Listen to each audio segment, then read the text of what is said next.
Excellencies, President Ouattara. Excellence Président, Monsieur Alassane Ouattara, Excellence Monsieur Macky Sall, Monsieur Alpha Condé, Monsieur Adesina, Président de la Banque africaine de développement, Madame la Ministre de la Planification, distingués participants et organisateurs de cette conférence, Mesdames et Messieurs les ministres représentants des gouvernements, Mesdames et Messieurs qui venez d'à travers le monde, bonjour à vous. Lorsque l'on écoute le président Macky Sall qui bénéficie déjà du terme émergent dans un pays qui se considère sur la voie de l'émergence, je peux dire que j'ai finalement décidé de demander au gouverneur de ma banque centrale, le chef de notre autorité fiscale et le ministre de la Finance de venir et d'être présent à cette réunion afin de bénéficier de ce que le président Macky Sall vient de présenter.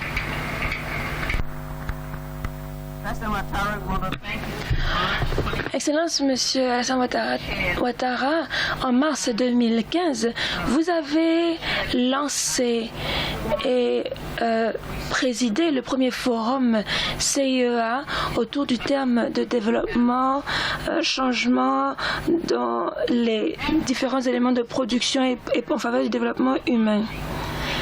Cette conférence a abordé des thèmes importants et encouragé des actions politiques pour atteindre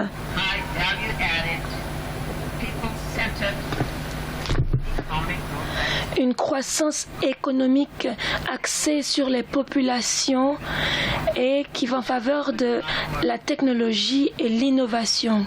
J'ai mis beaucoup de mots dans cette phrase, mais lorsqu'on veut déballer le tout, on se rend compte qu'on retrouve tous les éléments nécessaires pour être sur la voie de l'émergence. Lorsqu'on parle de la diversification, tous nos pays recherchent cela pour s'éloigner des vagues, des chocs que nous avons par le passé où nous n'avions qu'un seul produit d'exportation afin de parvenir à des systèmes de production interliés. Lorsqu'on parle d'un développement centré sur les populations, nous plaçons les populations au centre du développement pour faire en sorte qu'ils fassent partie du processus et qu'ils en bénéficient et que cela leur permette de contribuer à ce processus de développement. Faire en sorte que la technologie, les nouvelles méthodes que nous voyons à travers le monde et en Afrique, faire en sorte que tout cela soit une réalité. Et tout ceci fait partie de l'esprit qui nous permet d'atteindre une croissance durable. Ce deuxième forum est une opportunité de faire le point, évaluer le progrès de nos pays dans l'élaboration des politiques et des programmes visant à accélérer l'émergence. Nous nous tournons vers vous pour cette évaluation. Nous considérons cela comme une opportunité à l'occasion de ce second forum où les échanges vont nous permettre de faire ressortir de nouveaux éléments qui nous permettront d'avancer sur la voie de l'émergence. La lutte contre le changement climatique, l'adaptation aux nouvelles technologies, l'émergence de nouveaux acteurs à l'échelle internationale. C'est cela que nous attendons de vous. Être en mesure de voir ce qui a déjà été accompli par le Sénégal. Et nous serons en mesure de voir où est-ce que les défis demeurent, quelles sont les meilleures pratiques. Et pour ceux d'entre nous qui sommes encore en retard, puissions bénéficier des expériences de ceux qui nous devancent. L'Afrique subsaharienne se trouve encore en voie de développement. Et le docteur Adesina a bien expliqué la situation économique. Cependant, la croissance observée demeure en deçà de celle des pays asiatiques. Une croissance très peu diversifiée laisse nos pays vulnérables face aux chocs, comme on a pu le voir par la chute de certains cours de matières premières à l'échelle internationale. Cependant, nous poursuivons nos efforts face aux défis pour améliorer la qualité de vie de nos populations. Soyons clairs, et cela a déjà été éclairci par les intervenants précédents, l'Afrique est en mouvement. L'avenir de l'Afrique est certain parce que les Africains ont décidé de prendre en main leur propre avenir.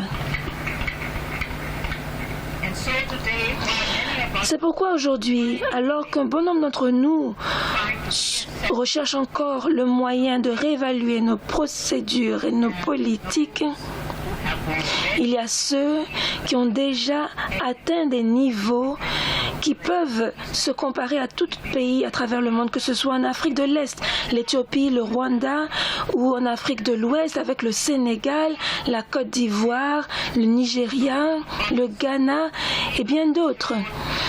Nous pouvons être sûrs, comme le président de la Banque africaine de développement l'a dit, nous avons confiance en l'avenir de l'Afrique.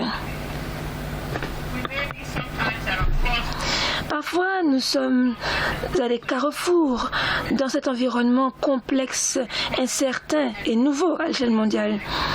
Et cela va nécessiter des efforts supplémentaires de notre part. De nouvelles interventions, de nouveaux modèles de développement, accélérer la mise en œuvre, une mise en œuvre inclusive et durable. Cela requiert également un certain niveau de mise en œuvre de l'émergence, un niveau cohérent avec des investissements simultanés dans les infrastructures, en capacité humaine, des réformes visant à améliorer la compétitivité et la productivité. Ces principes se retrouvent dans l'agenda 2063 de l'Union africaine et dans les objectifs de développement durable de 2030. Sans aucun doute, le Libéria est un pays qui est bien loin dans la réalisation des objectifs de l'émergence. Nous avons été exposés à 3 chocs simultanés. Nous avons vu une chute incroyable de notre croissance, de 9,5% en 2013 à 0% après le choc provoqué par une maladie mortelle. Nous aussi sommes heureux pourtant d'être présents ici pour faire partie de ce mouvement vers l'émergence, parce que nous avons fixé des objectifs d'être un pays à revenu intermédiaire pour l'année 2030. Peut-être qu'aujourd'hui, cette vision est un peu floue, mais nous disons non.